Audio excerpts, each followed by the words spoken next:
Хэрэв энэ бичлэг 2000 лайк цуглуулвал бид дараагийн ангийг шууд оруулах болно. Хэрэв та манай сувгийг дэмжихийг хүсвэл доор харагдах данс руу хандив хийж биднийг дэмжээрэй. Одоо бичлэгтээ орцгоё. Шулмууд хунтаажийг алаг үзэж байна.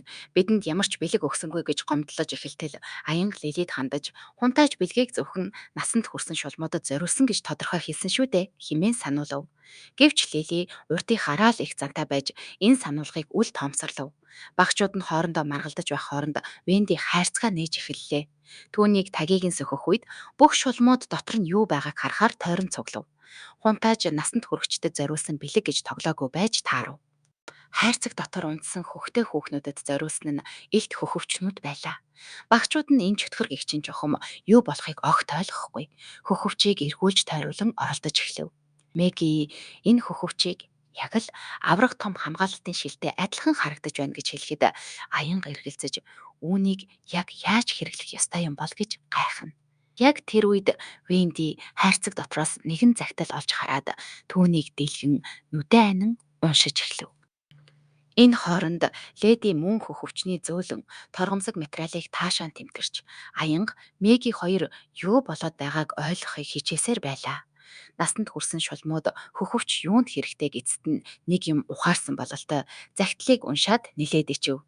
Загталт хөхөвч нь хөхний жинг зөв хуваарлж цусны эргэлтийг сайжруулан биеийн галбирыг засахад тусалдаг гэж тайлбарлсан байв.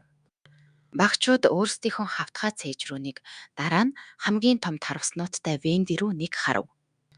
Үргэлж их зан гаргадаг Лили хүртэл бэлэг яагаад зөвхөн насанд хүрэгчдэд зориулагдсныг ухаарч эхэлсэн ч нүрээ тахалж би тэр хөхөвчийг чинь огт тоохгүй хизээж сонирхож байгаагүй гэж зүтгэв. Гэхдээ Лили өөрт нь байхгүй байгаадаа эцсэндээ л ингэж нуухыг хичээж байгаа нь илт байлаа.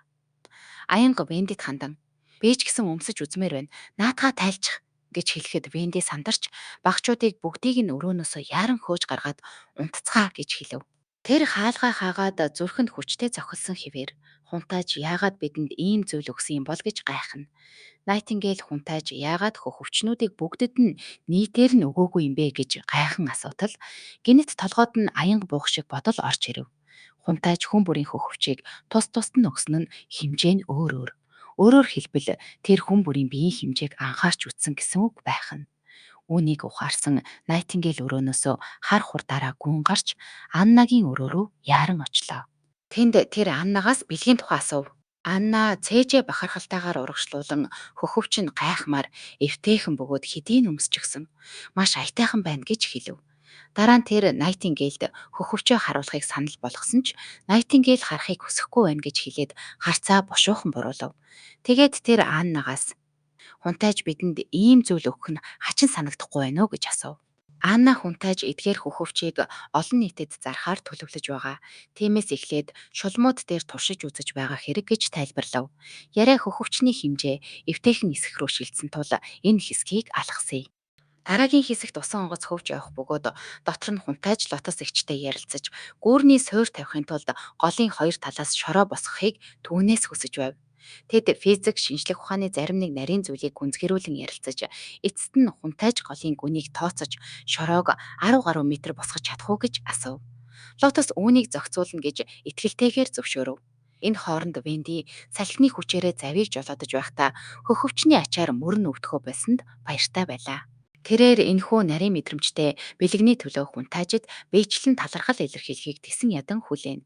Тэд яг тохиромжтой газартаа хүрмэгц хунтааж Вендид завийг зогсоохыг тушаав. Дараа нь тэр хамтрагч инженертэй лотосын гаргаж ярих шорооны эргэн тойронд нүх ухаж түүнийг бетондож дүүргэх хэрэгтэйг зааварлаа. Хунтааж нүхний диаметр нь 5 метрээс илүүгүй гүн нь 1 метр байх ёстойг тодорхой хэлв. Нүхийг дүүргэсний дараа шулам гүнийг 1 метрээр бууруулах болно. Хэрэв энэ үйлдэлийг давтвал тэд голын ёроол хүртэл үргэлжлэх бетонон хан барьж чадах ажээ. Лотос газар удирдах чадвараа ашиглан шаврыг овоолоод л түүнийг тушаамагц шавар нь дорой бөмбөж хурдан гихчин давхарлан ургаж эхлэв.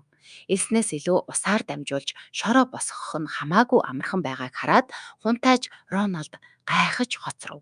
Гэхдээ араас нь үнэртэх тэрхүү өмхий самхайг тэсхийн аргагүй байлаа. Энэ овоо бол ялцарсан ургамал амьтны сэг. Мөн голын ойролцоо бие зассан тосгоныхны өтгөн шингэнээс бүрдсэн байна гэж тэр дороо таамаглав. Тэрээр хідэн хүнээр энэ заваа юмсыг хурцдуулж зайлуулахаар шийдлээ. Тэд үүнийг цэвэрлэж нэг нэгээр нь үе давхарга үүсгэх хэрэгтэй болно. Үүнийг зөв хэлбэрт оруулахын тулд хэрэв тээвэрлэлд ийм том асуудал биш байсан бол энэ ялцарсан хогийг бордоо болгон ашиглах байсан даа гэж хунтайж Рональд харамсан өгүүлнэ. Бордооны тухай ярьсных дүүрэн үр тариатай маш сайн ургасан ургацын талбай руу дүр зураг шилжинэ. Бид Сирус гэдэг сарвчтай малгайтай залуутай таарах бөгөөд тэрээр энэхүү гайхалтай ургацыг бишрэн зогсно. Үр тарианы хэмжээ 2 дахин нэмэгдэж өрн урьд өмнөхөөс илүү томорсон нь бүгд шулмын шаргуу хөдөлмөрийн ач тус юм хунтайж Рональд ёслол үлдэж нанаг тайзан дээр гаргаснаас хойш шулмууд нуугдхаа болсон тухай Сирус тунгаан бодно. Голын голд зөвхөн шулмууд л хөрс босгож чадна гэдэг нь тодорхой байна. Гэнэт хоёр хүн Сириус руу гүйж ирэх бөгөөд тэрээр эдгээр залуусыг энд хараад тийм ч таатай байгаагүй бололтой. Учир нь тэд урьдын адил хуучин асуултуудаа асуух гэж байгааг тэр сайн мэдэж байв. Хүлээж байсанчлан тэд чөлөөт иргэн болж, өөрийн гэсэн байшинтай болж, сургуульд явж, ургацынхаа ердөө 70%-ийг л тушаахад хангалттай гэдэг нь үнэн үү гэж асууна. Тэд бас өөрсдийн шинэ боломж, эрх мэдлийн талаар олон асуултыг ар араас нь урсгана. Өөрсдийн шинэ боломжуудын талаар асуухад Сирус хөдөлмөр баялагийг бүтээн. Хөдөлмөр хувь заяаг өөрчилнө гэсэн урай бүхий лоозн руу тайван зааж, хэрэв тэд хичээж зүтгвэл хунтайж Роналдын амлсан ёсоор чөлөөт иргэд болно. Түүний амлалт маш найдвартай гэж инээмсэглэн хэлв. Ургацын үлдсэн 30%-ийг яах ёстой вэ гэж хин нэгнийг асуухад Сирус үүнийг хунтайж Роналдод зарж эсвэл өөрсдөө идэж эсвэл үр тариа болгон ашиглаж болно. Ердөө л ийм зүйл гэж тайлбарлав. Тэрээр цааш нь тайлбарлахдаа хэлийн хот ургацыг хувийн журмаар зарахыг зөвшөөрдөггүй. Хэрэв тэд албан ёсны сувгаас гадуур зарахыг оролдвол хууль зөрчсөн болж ургацыг нь хураан авч дээрээс нь шийтгэл хүлээлгэн гэдгийг хэлв. Гэтэл жирийн иргэдийн нэг нь хунтайж Роналд заллуулж магадгүй гэж санаа зовж байгаагаа хэлв. Сэрус тийм зүйл болохгүй гэж тэднийг тайвшруулад хунтайж Роналд зах зээлийн үнийг баримталдаг тул эрс өөрчлөлт гарахгүй.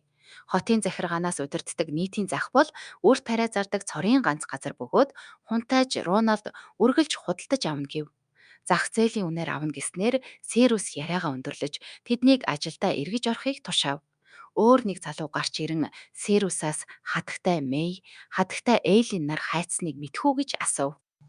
Учир нь сүүлийн үед ямар ч тайзны тоглолт болоогүй тул тэднийг өвдчихсөн юм болов уу гэж санаа зовж байв. Сэрус тэднийг намар буцаж ирнэ гэж тайвшруулв. Учир нь тэд ийм төөнөм халуунд тоглолт хийж чадахгүй. Эсвэл чадхуу ажилчид ажилдаа явах зуур Сэрус өөрийн туулсан амьдралаа эргцүүлэн бодов. Тэр урд нь баатар байсан бөгөөд аавынхаа талбайгаас зугтахыг оролцсон боловч баригдаж ердөө хэдхэн сарын дотор албан тушаалаа хусуулсан юм. Яаж игээд тэр хөлийн хотод ирж таарчээ. Түүний цалин нэмэгдэж тушаал дэвших боломж дүүрэн байгаа бөгөөд тэр бүр дараагийн ургац хураалтыг тесэн ядан хүлээдэг болжээ. Дараагийн хэсэгт тариачид бүх үр тариагаа хурааж дуусгаад үлдсэн сүрлийг хүртэл шатааж эхлэв. Хэсэг хугацааны дараа туйлын их баярлсан халдсан зөвлөх хунтайж Роналд энэ улирлын ургац асар их байгааг илтгэв. Тэрээр хотын захиргааны тооцоогоор тайлбарлахдаа хотын захиргааны тооцоогоор тэдний экспорт урд өмнөхөөсөө 4 дахин ихссэн бөгөөд тэдний хамгийн шилдэг талбай нь өмнөх ургацаасаа 6 дахин их ургац өгсөн байна. Энэ нь тэдний бүх тосгоныг тэжээхэд хангалттайгаас ч илүү юм. Хунтайж Роналд энэ сайхан мэдээг сонсоод инээмсэглэж агуулгууд нь дахин хоосон байхгүйг мэдээд баяртай байв. Халдсан зөвлөх нэмж хэлэхдээ нэмэлт ажилчид болон олон тариачдтай болвол тэд 50,000-аас 60,000 хүнийг хялбархан тэжээж чадна гэв. Энэ нь өвгөн зөвлөхийн сэтгэлийг улам хөөргөж тэрээр манай хотхон томоохон хот болон өргөжих тухай мөрөөдөж эхлэв. Тэгээд бүх төв даяар өргөжин тэлж байна. Та нарын харж байгаагаар энэ ертөнцид хотын өсөлт хөгжил бараг л хүнсний хангамжаас шууд хамаардаг. 20,000 хүн амтай нийслэл шиг том хотыг тэжээхийн тулд эргэн тойронд нь маш олон тосгон байх шаардлагатай болдог.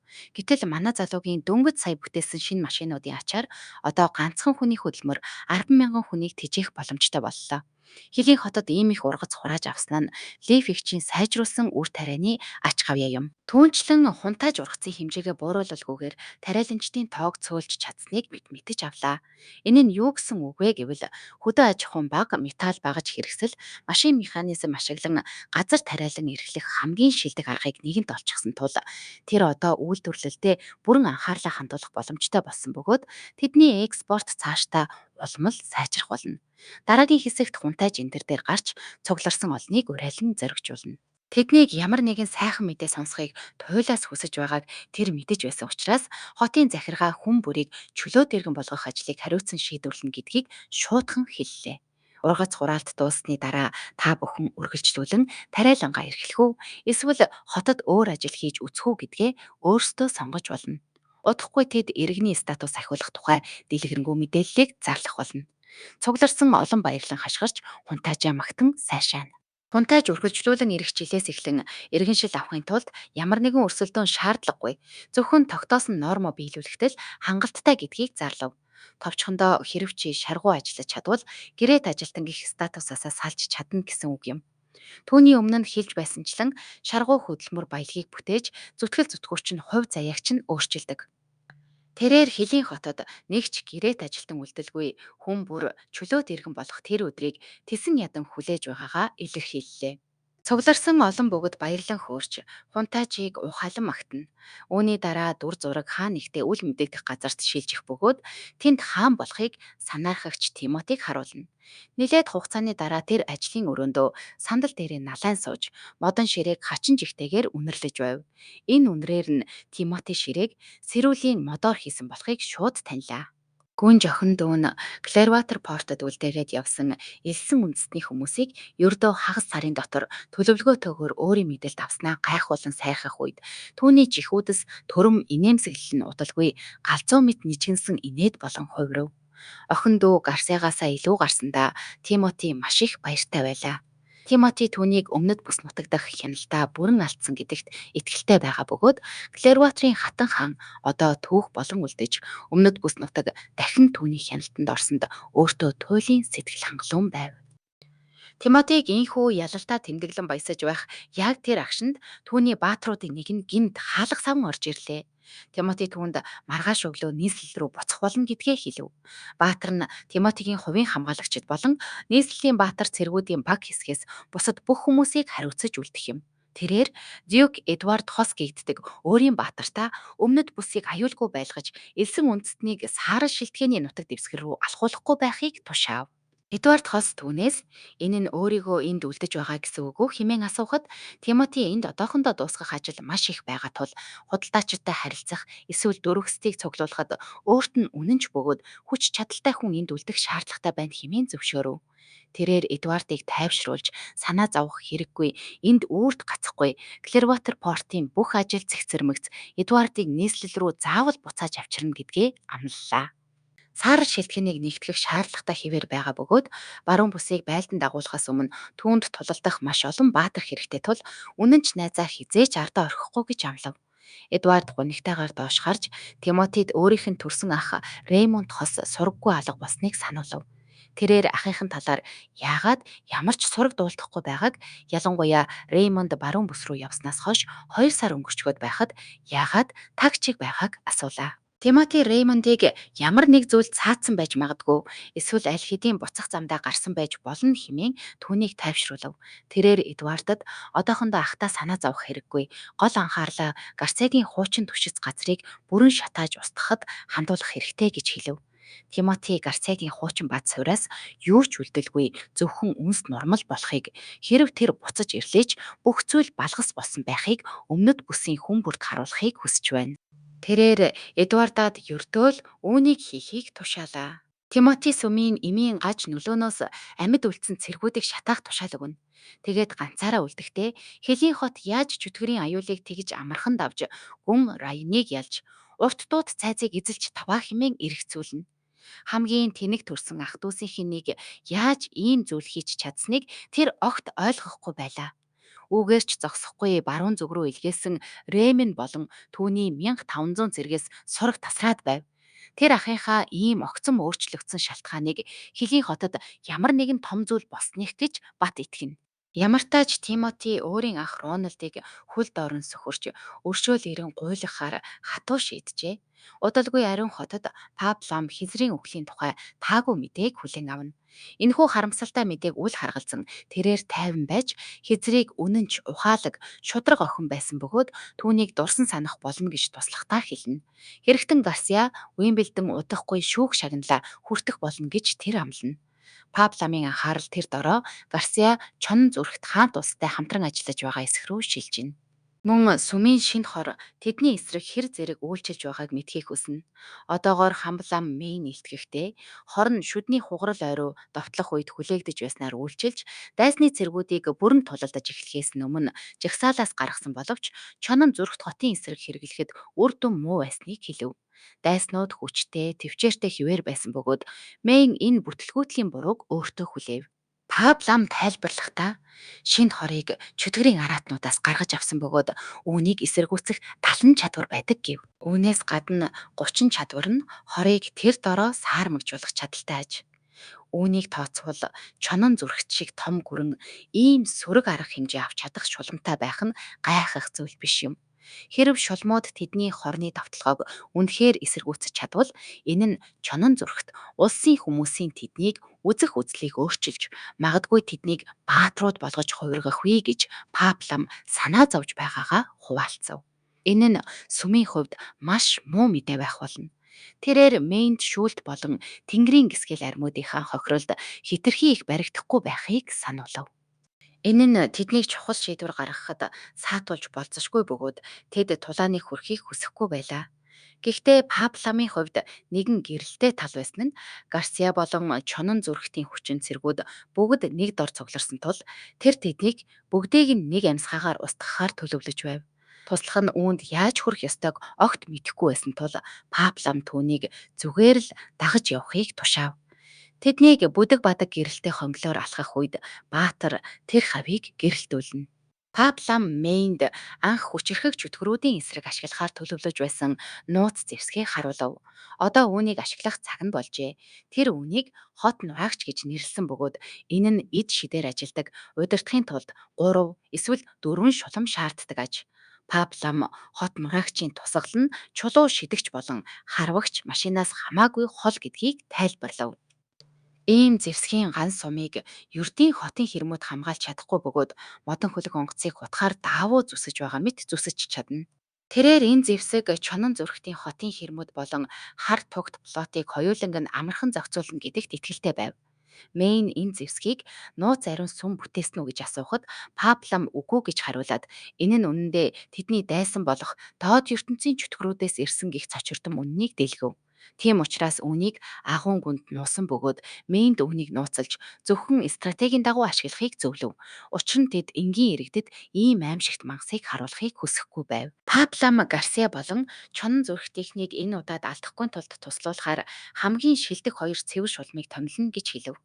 Үүнийг сонсоод Хамплам Мэйний царай чихрийн дэлгүүрт орсон хүүхэчгэл гэрэлтэд явчихав. Папламын доорх цэвэр шулмууд бол үнэхээр гайхалтай чадвартай шилдэгэн байлаа. Мэйнийг гарахаас өмнө Паплам түүнд тэрхүү тэрс үзэлтнүүдийн цусыг урсгаж өшөөгөө авахыг тушаав. Мэйн тэр даруй тод чангаар гүйцэтгэ ирхмэ гэж хариулна. Хөлийн хотод Сэрус хүнтайжид одоогийн тоног төхөөрөмж нь ургац тээрэмдэх ажилд хүрэлцэхгүй байгааг илтгэв. Тэрээр улаан усны голын ойролцоо уураар ажилдаг тээрэм барихыг санал болгов. Хүнтайж зөвшөөрч хотын захиргаанд хүсэлт илгээн төлөвлөгөө боловсруулахыг түүнд даалгав. Мөнгө ч орж ирж Сэрус 516 хүн чөлөөт иргэн болж нэрсийг нь өтгөс баруун руу илгээсэн гэдгийг дуулгав. Үүгээр Сэрус тайлангаа дуусгаж хунтааж түүний ажлын үр дүнд сэтгэл хангалуун үлдэв. Сэрус ийм хэмжээний өндөр соёлтой тул цайзаас язгууртнууд болон баатруудыг эсвүүлэхэд тун хэрэг болно гэдэгт итгэлтэй байлаа. Дараа нь боловсролын салбарыг төлөөлөх хатагтай скролл тайлагнаж, суур боловсрлоод үргэсэн бүх сурагчид өөрсдийн хүссэн салбар руугаа шилжсэн. Үүнээс 5 сурагч бүр химийн лабораторид орохоор өргөдлөө өгсөн гэв. Хунтайж Роналд ердөө 5 хүн орно гэж бодоогүй бололтой. Үгүй бол шинээр барьсан лабораториуд хэсэгтэл эзгүй хоцрох гээд байв. Химийн хилцээний дарга Кайл Сичи хүртэл горилогчдын тоо ийм цөөн байгаад санаа зовж байлаа. Тэгээд хунтайж Кайлаас хилцээхээ нөхцөл байдлыг тайлагнахыг хүсв. Иймэрхүү хурал дургу Кайл цагт гарцдах сонирхолгүй байгаагаа шулуухан хэлээд хэрв энэ чигээрээ цааш үргэлжлэх бол хилтэстэй шин төлөөлөгч олж авахыг санал болгов. Үүнээс гадна Кайл Сичи өөрт нь илүү олон ажилтг хэрэгтэй байгааг онцоллоо. Шин туслахууд нь залууч гэсэн хурдан сурдаг бөгөөд суур боловсрол нь үүргээ сайн гүйцэтгсэн бололтой. Мөн хунтааж түнд химийн 201-ийг үзэх эрх олгочих бол хүчлийг илүү их хэмжээгээр үйлдвэрлэх аргыг эцэст нь нэг олж чадна гэдгээ дуулгав. Дараа нь шилтэй залуу Хөлийн хотын дэд бүтцийн ахиц дэвшлийн талаар тайлагнаж, гүүрнээс ахуулаад орон сууц, хотын хэрэмгээд бүгдийг хамрав. Мөн хоёрдугаар арим суур бэлтгэлээ хангаж дуусаад шаардлагатай бол хизээд лонгсонг цайз руу маршлахад бэлэн болсныг дуулгасан Ахмад Аяр нь Аксийг мартаж болохгүй. Японы дивизээс бусад бүх цэргүүд одоо иргэдэг замагтай буруу шилжсэн байна. Үүгээр хурал өндөрлөж хунтайж бүгдэд нь оруулсан хувь нэмэрт нь талархаад цалингийн нэмэх болсноо зарлав. Одооноос эхлэн хилцээний дарга нар сард 2 алтан роял авах бөгөөд ажилчдынхаа цалингч бас үүнтэй уялдуулан нэмэх болно. Төгсгөлд нь хунтайж өнөөдрийн хамгийн чухал зүйл болох Хөлийн хотыг жинхэнэ том хот болгон өргөжүүлэх төлөвлөгөөгөө зарлалаа. Тэрээр хотыг баруун тийш, эзгүй тал зүүн тийш лонгсонг цайз. Өмнө тийш далай хүртэл тэлэх асар том өөрчлөлтийн талаар ярьж байв. Орхио тойрсон улс нь тэдний байгалийн хэрэн болж энэ хотыг нийслэлээс болон дөрвөн хаант улсын аль ч хотоос илүү том болгох аж. Хөлийн хотыг бусдаас илүү гялалцсан агуу их хот болгон хувиргахад ердөөл шаргуу хөдөлмөр бэлтгэл дутагдана гэдгийг тэрээр онцлон тэмдэглэв. Бүгд явсны дараа өгтгөс баарав нэгэн санаа зовоосон асуудлыг хөндлөө. Саяхан ургац хураалт амжилттай болсон ч Маргарет худалдаачдын эвлэл болон Тионарт төлбөрөө хийсний дараа сан хөмрөгийн мөнгө хомсдож санхүү хүндэрчээ. Ердөө 2000 орчим алтан роял үлдсэн нь тун аюултай баг үлдэгдэл байв. Хумтайж Роналд удахгүй Маргаретийн эвлэл дахин нэг багц уурын хөдөлгүүр худалдаж авах тул орлого орж ирнэ гэж Баровыг тайвшруулав. Мөн өндөр даралтын сав болон ус төрөгчийн орлуулагчийг химийн хилтэст бага зэрэг судлах шаардлагатай байгаа бөгөөд үүнийг шийдчихвэл агаарын бөмбөлөг болон ус төрөгчийн цэнэглэлтийг зархаар төлөвлөж байв. Тэд цэнэглэлт бүрт 50 роял авах бөгөөд 10 дахь цэнэглэлт бүрийг үнгөө хийж өгөх нь тогтмол орлогын урсгал болно гэж үзжээ. Химийн хилцээний талаар ярихад Кайл Сичи ихэвчлэн бүдүүлэг байдаг тул харилцааны чадвараа сайжруулах шаардлагатай байгааг Баров онцлов. Хунтайж Кайлийн харилцааны чадвар тутмаг байхыг тоосонгүй. Эцсийн эцэст эрдэмтэд цэвэр агаарт их цаг өнгөрөөдгүйгээрээ алдартай шүү дээ. Шүн гүнзгийрэхэд Кайл Сичи яг л эрдэмтэн хүний аран шингаар судалгаандаа живсэн хിവэр байв. Тэрээр үе үеийн систем тэгшлэглүүдтэй зууралдаж байсан бөгөөд бид заавал нарийн ширийн зүйл рүү орох шаардлагагүйч Кайл лабораториудыг дүүргэж хүчит хэрхэн үйлдвэрлэхийг олж мэдхийн тулд цоцолтгүй ажиллаж байгаа нь тодорхой байлаа. Түүний гол зорилго бол хунтаажаас химийн 201-ийг хүртэх явдал байсан ч энэ нь яг юуг өгүүлж байгаа нь бидэнд нууц хിവэр байна. Кайл үүнд бүх зүйлээ зориулж зорилгодоо хүрэхийн тулд өөрийгөө эцэст нь хүртэл шахаж байгаа бололтой. Дараагийн хэсэгт шулмууд нэг нь нууцлаг агууг судалж яваа харагдах бөгөөд тэд гинэт зогсоход Найтингейл Сильвигээс энд хонгис салж байгаа эсхийг асууна. Аянга ярианд шууд оролцсон. Хоёр дахь хаалганаас эхлэх хэрэгтэй гэж тодорхой зааварчилгаа өгөх ба Сильвич бас багийг зөв рүү чиглүүлэхийн тулд өөрийн санааг нэмэрлэнэ. Хэсэг явсны дараа аянга шалгах ёстой хамгийн сүүлийн ганц хаалга үлдсэнийг зааж Найтингейл байсан газраасаа хормын дотор алга болоод урд нь дахин гарч ирэн бүгдийг цаашаа гүн рүү хөдлөхийг шавдуулна. Үүнийг харж байсан Сильви Найтингейлийг алга болох үед шидийг нь бүрэлзэж харагч бие болон хөдөлгөөнийг нь гүйцэд барьж чадахгүй бөгөөд Найтингейлийг холбооны хамгийн тулааны бэлтгэлтэй шуламт тул анхааралтай байх хэрэгтэй гэж Тилигийн хэлж байсныг санана. Хунтайж энд эртний мангас амьдардаг тухай эртний домог байдаг учраас аюултайг анхааруулж явчихад ирээд тайлагнараа гээд бүгдийг нь энэ уурхай руу илгээсэн болж таарав. Эдгээр уурхайнууд нэгэн цагт эртний мангасын үүр байсан бөгөөд зарим уурхайчид сургаггүй болсон гэх домгийн улмаас Найтингейлийг энэ даалгаварт тусгайлан сонгосон гэдгийг Сильви бидэнд илчилдэг. Гэнэт Люсиа ихч аянаа зогсоож хунтайж сонирхож магадгүй гэж бодсон тул олж харсан зарим хүдрээ шалгахаар сууна. Тэд хэсэг саацны эцэст хайж байсан 23 дугаар хаалгануудаа арай гэж хурч ирэв. Сэлбээ урагш алхан чадвараа ашиглан шалгаж үзэх ба нарийн нягтлсны дараа энд ямар ч хөдөр байхгүй. Харин цаашаа доошоо байгааг тодорхой мэдэрнэ. Тэнд дөрвөн хонгил байх бөгөөд тэдний нэг нь доошоо налуу хэвгүй уруудаж байх шиг харагдана. Аянга доошоо уруудсан налууг сонирхож Сэлбигээс энэ талаар асууна. Сэлви энэ нь магадгүй орд газар руу хөтөлж чадна гэж хариулах ба шидээ шавхснаас болоод баг зэрэг ядарсан харагдана. Найтингейл цаашид наривчлан шалгаж үзэхгүй бол хизээч мэдэхгүй гэдгийг онцлоод эцэст нь тэд зогсож байгаа газраасаа эгц доошоо уруудсан налуу руу хурч ирнэ. Найтингейл үнийг нилээд гүнзгий харагдаж байна гэж хэлэхэд Люсия сэтгэлэн тавгуурхаж хэн нэгэн өөрийг нь ажиглаад байгаа юм шиг санагдаж байна. Судалгаагаа дуусгаад хурдхан буцах хэрэгтэй гэж зөвлөнө. Сильви тухайн газрыг дахин нэг удаа нэг бүрчлэн шалгаж эргэн тойронд ямар ч хөдөр байхгүй тул одоо явах хэрэгтэй байх гэж тэмдэглэнэ. Гэвч тэр дундах замыг шалгахыг оролдохдоо юу ч харж чадахгүй байгаа хачирхалтай зүйлийг анзаарна. Аянга энэ нь юу гэсэн үг вэ? Сэлви зүгээр л шидээ ашигласаар байгаад ядарчихсан уу гэж асууна. Сэлви өөрийнх нь шид дуусаагүй харин ямар нэг зүйл түүний харааг хаагаад байгаа юм шиг санагдаж байна гэж тайлбарлана. Найтингейл өөрөө шалгаж үзэхээр шийдэж бусад октыг арт хоцрохыг тушаах боловч Сэлви ямар нэгэн зүйл ийм нөлөө үзүүлж байгаа тул дотогш орох нь аюултай байж болзошгүйгээд түүнийг хурдан зогсооно. Найтингейл юу гэсэн үг вэ гэж асуухад Сэлви үүнд Тэнгэрийн гисгэлтийн чулуунууд хамааралтай юм шиг байна. Эдгээр чулуунууд газар доор байх шиг байна. Энэ хаваар бүхэлдээ сунаж тогтсон байна гэж тайлбарлана. Дараагийн хэсэгт хунтайж өөрийн ихтгэл түншүүдийн хамт газар доорх байршилд ирж өмнөө байгаа аврах том болрын гайхамшигт сүр жавхланд үнэхээр алмайран гайхширна. Тэрээр өөрийн баатар руу эргэж энэ шатыг тэд барьсан уу гэж асууна. Баатар Картер үгүй. Анхны арим энэ газрыг нээхэд аль хэдийн энд байсан. Хэдэн 10 жил, магадгүй бүр хэдэн зуун жилийн турш энд байсан байх гэж хариулна. Люсиагч Хэлийн хот 70 орчим жилийн өмнө байгуулагдсан тул энэ шат нь хотын тосгоны оршин суугчид эсвэл хаан тустай холбоотой байх магадлал багатай гэдгийг тодотхон тодорхой хэмжээгээр зөвшөөрнө. Картер саарал шилтгэн 100 жилийн өмнө бүр байхчгүй байсан тул хэдэн 100 жилийн өмнөх хэн нэгэн үүнийг барьсан байх боломжгүй мэт санагдаж байна гэж нэмж хэлнэ. Тэгэхэд хунтайж 450 жилийн өмнө амьдарч байгаад мартагдсан бүлэг хүмүүсийн тухай тэд мэднэ гэдгийг сануулна. Хунтайж болрыг илүү ойроос ажиглахдаа гэрэлтдэг чулуунууд нь ихэвчлэн цацраг идэвхт эсвэл флуоресцент шинж чанартай байдгийг сандагч энэ тэнгэрийн гисгэлтийн чулуун аль чангалалд тохирохгүй байх шиг байна.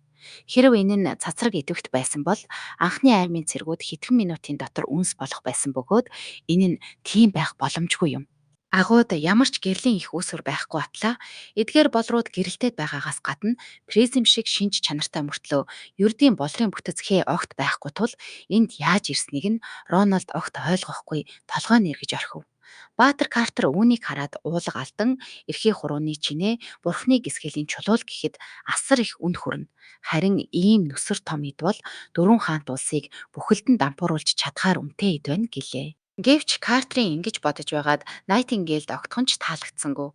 Тэр түүн рүү ширүүн хараад үүнийг шулмуудыг тамлахад нь ашиглаг гээд дээд зindааныханд үнэхээр тушаах гэж байгаа юм уу хэмээн асуув. Аянга эдгээр болрыг хараад уулга алдаж байв. Тэр ийм өнгөтэй чулууг амьдралдаа анх удаа харж байгаа бөгөөд хэрв нэгийг авч явж чадвал дахиж лаах хэрэглэх шаардлагагүй болно гэв.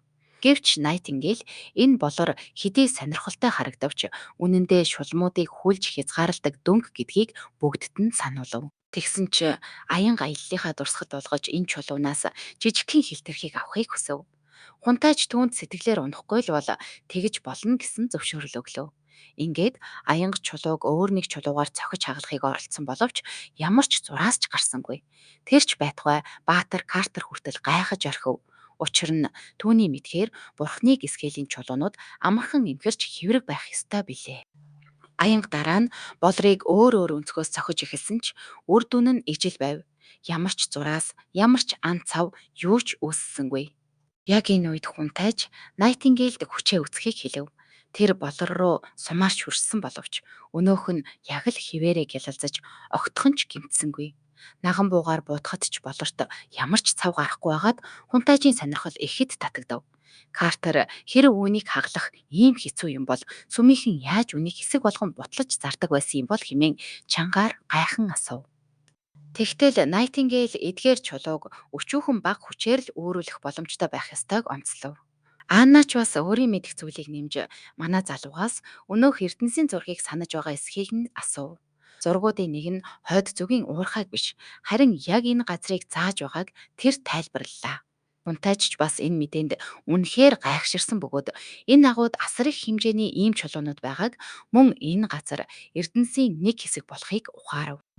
Тэд өрөөндөө буцаж ирээд Рональд хунтайж хатагтай скролтой хамт бүх зүйлийг наривчлан судлав. Хунтайж өөрийн санаж байгаа зүйлтэй энэ нь таарч байгааг мөн хамгийн урд захын цэг нь үнэхээр хойд уурхайнуудтай давхцаж байгааг зааж хэлв. Хатагтай скрол хэрв Аннагийн зөв бол энэ зураг нь сүмийнхний шин чулууны судлыг хайж байгаад орхисон зураг байж магадгүй хэмээн нэмж хэлв. Мөн тэд яагаад бүх зүйлийг ухаж гаргачаад зүгээр л орхиод явчихсан бэ гэдгийг маш их сонирхож байлаа. Энэ хэсгийг гаргахад хамгийн их дэмжлэг үзүүлсэн гончиг жанцсан баяр жаргал танд онцгойлон чин сэтгэлээсээ талархъя. Таны үзүүлж буй дэмжлэг бидэнд үнэлж баршгүй урам хүч болж байна. Мөн доор харагдах бүх алтан дэмжигчдэдээ гүн талархал илэрхийлье. Биднийг дэмжиж яваа та бүхэндээ баярлалаа. Дараагийн хэсгээр уулзцаая.